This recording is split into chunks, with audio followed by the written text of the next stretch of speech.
Il y a bien longtemps, en des temps immémoriaux et bien avant que les hommes ne peuplent la Terre, un géant qui vivait en Asie cherchait une activité pour rompre la monotonie de son quotidien. Bien décidé à ce que l'on se souvienne de son œuvre, il décida de combler l'océan pour relier l'Asie aux Amériques. Durant une journée entière, il n'eut de cesse de remplir des grands sacs de terre et d'aller les déverser dans l'immensité bleutée du Pacifique. Le lendemain, et après s'être reposé, il retourna sur les lieux de son chantier et constata avec déception que son travail de la veille n'avait eu aucun impact sur le paysage. Abattu et démotivé, le géant dut se résigner à abandonner son projet fou et retourner à sa vie ennuyeuse. Sur le chemin du retour, il remarqua qu'il lui restait encore un sac rempli de terre. Sans y prêter plus attention que ça, il renversa le sac au-dessus du Japon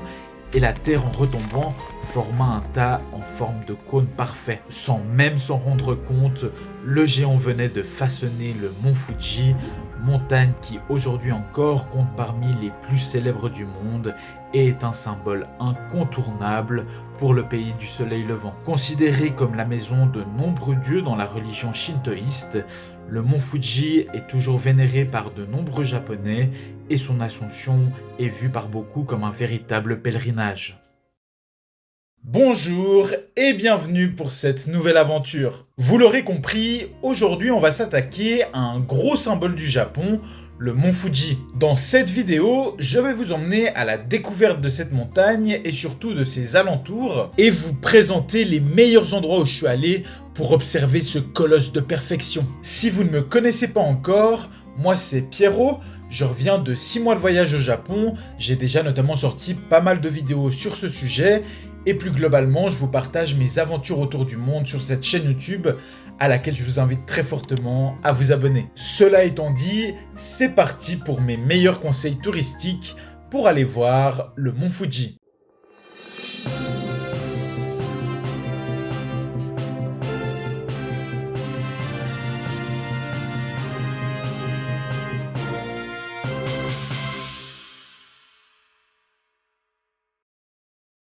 Alors, pour commencer, et pour être très honnête avec vous, sachez déjà que je n'ai jamais fait l'ascension du mont Fuji pour monter jusqu'à son sommet. Et ce, pour une raison très simple.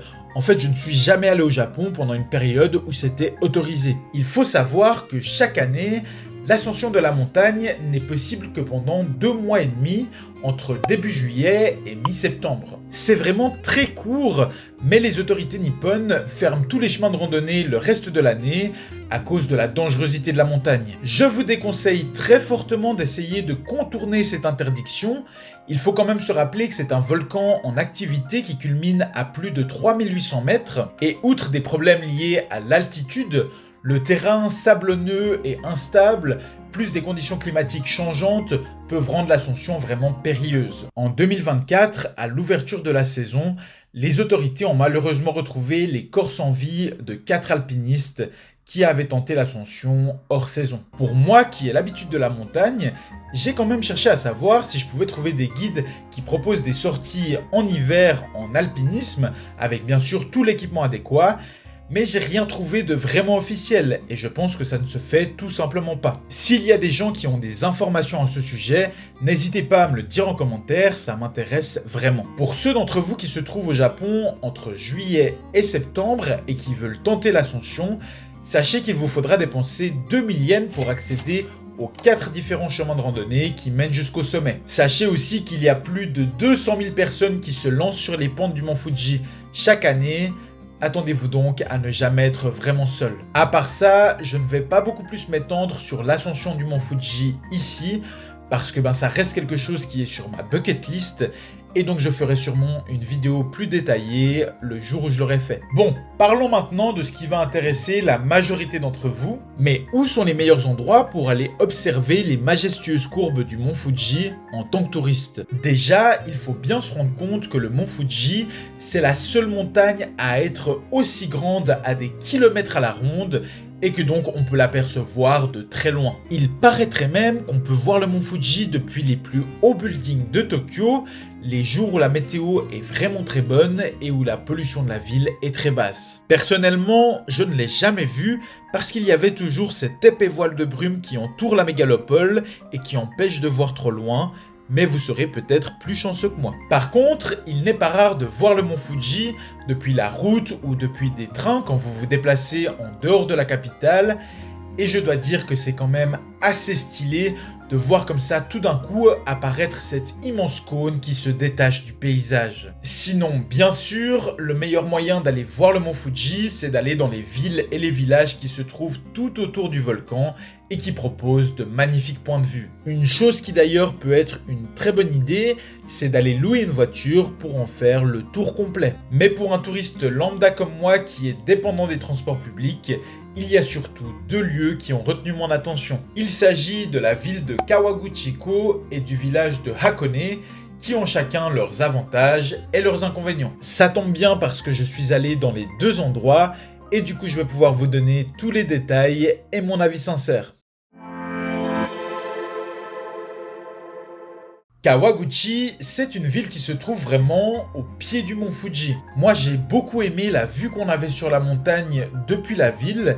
C'est très impressionnant de la regarder comme ça depuis le bas. Kawaguchi, c'est notamment une ville qui est très connue parce qu'on y trouve un parc d'attractions qui s'appelle Fuji-Q. Vous verrez qu'il y a chaque jour de nombreux bus qui viennent déposer des flots de touristes devant le parc, mais rassurez-vous, l'activité de la ville reste vraiment concentrée autour du Fuji-Q et je n'ai pas trouvé que le reste de la région était trop envahi par les touristes. Personnellement, les parcs d'attractions, c'est pas trop mon truc, donc je ne suis pas allé y faire un saut, mais j'avoue que ça peut quand même être très amusant d'aller faire un tour de grand 8 face au mont Fuji avec une vue imprenable.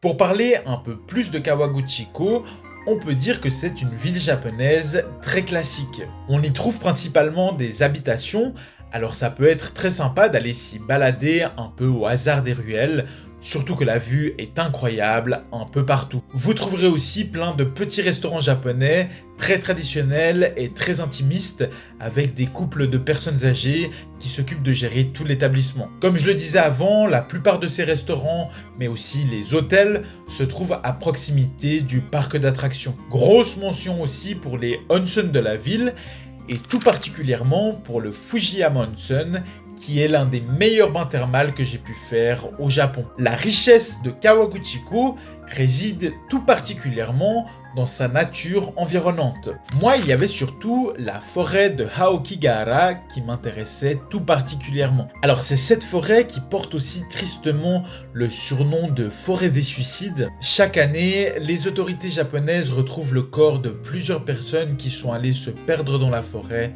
pour mettre fin à leur jour. Mais ne vous inquiétez pas, si vous restez sur les chemins balisés, il n'y a quasiment aucune chance que vous fassiez une rencontre macabre. Moi, j'y suis surtout allé pour aller visiter la grotte de glace de Narusawa. On y apprend pas mal de choses sur la géologie du mont Fuji, et puis bon, c'est toujours sympa de descendre comme ça dans une grotte, et en plus, comme j'y étais en hiver, ça donne des images avec une atmosphère très particulière.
Une fois sorti de la forêt, dirigez-vous vers les deux grands lacs de Kawaguchiko. C'est une balade vraiment très sympa à faire avec de magnifiques paysages, surtout depuis le lac le plus proche du parc d'attractions. Là-bas, vous trouverez aussi un petit télécabine qui vous montrera un joli point de vue. Personnellement, j'ai préféré faire la montée à pied, mais ça en valait vraiment la peine.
À Kawaguchi, il y a aussi un autre point de vue très connu avec une pagode. Vous avez d'ailleurs peut-être déjà vu passer ces photos. Après, moi quand j'y suis allé, il y avait vraiment beaucoup de monde et ça avait pas l'air très agréable par rapport aux autres endroits dont je vous ai parlé. Donc je ne l'ai pas fait. Pour enchaîner sur un des gros points négatifs de Kawaguchiko par rapport à Hakone, c'est sa difficulté d'accès. En général, pour les touristes qui viennent au Japon pour quelques semaines, le mont Fuji, c'est souvent une étape sur la route entre Tokyo et les villes de Osaka ou Kyoto. Le problème de Kawaguchi, c'est qu'il n'y a pas vraiment de train direct qui vous relie à ces grandes villes. Il faudra donc faire plusieurs changements et ça peut vite vous faire perdre du temps sur votre voyage. Personnellement, j'y suis allé en bus parce que ça reste le moyen le plus rapide et avec le plus d'options. Mais prendre le bus au Japon, ça reste toujours une petite aventure en soi parce que c'est pas vraiment développé pour les touristes étrangers. Mais si ça vous intéresse quand même, je vous renvoie sur une autre vidéo que j'ai fait sur Tokyo où je vous parle des guichets de la compagnie de train JR où vous pourrez sûrement trouver des informations. À l'inverse de Kawaguchi, Hakone a l'avantage d'être vraiment très facilement accessible depuis Tokyo. Il y a des trains qui partent tout au long de la journée et du coup ça vous simplifiera vraiment la vie pour organiser la suite de votre voyage. Hakone, c'est un village qui se trouve derrière une montagne, à côté du mont Fuji. Le volcan sacré ne sera donc de toute façon pas visible directement depuis votre logement, et on verra plus tard qu'il faudra monter au sommet de la montagne pour avoir une belle vue. Hakone, c'est un endroit qui, je trouve, est vraiment tourné autour du tourisme. On y trouve notamment de magnifiques ryokan, des hôtels traditionnels japonais, et aussi plein de petites boutiques où vous pourrez acheter des souvenirs de la région. Il y a une ambiance assez montagnarde qui se dégage du village et du coup c'est plutôt cool parce que ça change des grandes villes. Pour aller voir le mont Fuji, il vous faudra prendre un bus depuis Hakone pour monter plus haut dans la montagne jusqu'au lac Ashi. C'est un endroit qui est vraiment très charmant pour aller se balader et où vous pourrez notamment aller voir quelques petits sanctuaires le long des rives. Une activité très populaire à faire, c'est de monter à bord d'un grand bateau pirate qui vous fera faire le tour du lac, avec en prime au bout une vue superbe sur Fujisama, la montagne sacrée. Moi, j'ai pas choisi cette option, j'ai préféré prendre un téléphérique pour monter encore plus haut sur la montagne Komagatake et avoir une vue magnifique depuis son sommet.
Une fois de retour à Hakone, et si vous avez encore le temps, vous pourriez encore aller faire un tour dans le musée d'art en plein air de la ville. Vous pourriez y apprécier plus de 120 sculptures, plus ou moins excentriques, d'artistes japonais ou étrangers, répartis sur un immense domaine à ciel ouvert, avec la volonté de s'intégrer dans la nature environnante.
Et bien voilà, maintenant j'espère que le tourisme au Mont Fuji n'a plus de secret pour vous et que cela vous aidera à organiser sereinement votre prochain voyage au Japon. Bien sûr, il y a sûrement plein d'autres endroits pour aller observer le Mont Fuji, et d'ailleurs si vous en connaissez, n'hésitez pas à les partager en commentaire. Pour finir, et comme promis, je dirais que l'endroit que moi j'ai préféré, c'était Kawaguchiko. C'est là que j'ai trouvé que la vue sur le Mont Fuji était la plus impressionnante et qui correspondait le plus à ce que moi je recherchais. Après, c'est vrai que je conseille plutôt cette destination aux personnes qui sont sur un long voyage.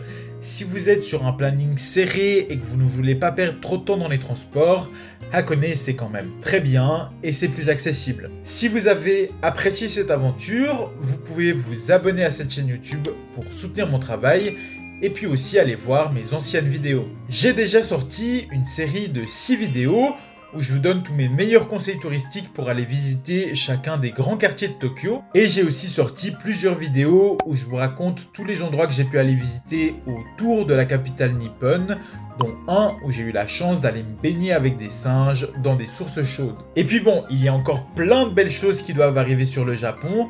Restez surtout attentifs à la prochaine vidéo. C'est sûrement l'un de mes plus gros projets de voyage et je vous raconterai comment j'ai voyagé à pied pendant un mois à travers le Japon. D'ici là, moi je vous dis à bientôt pour une prochaine aventure. Ciao!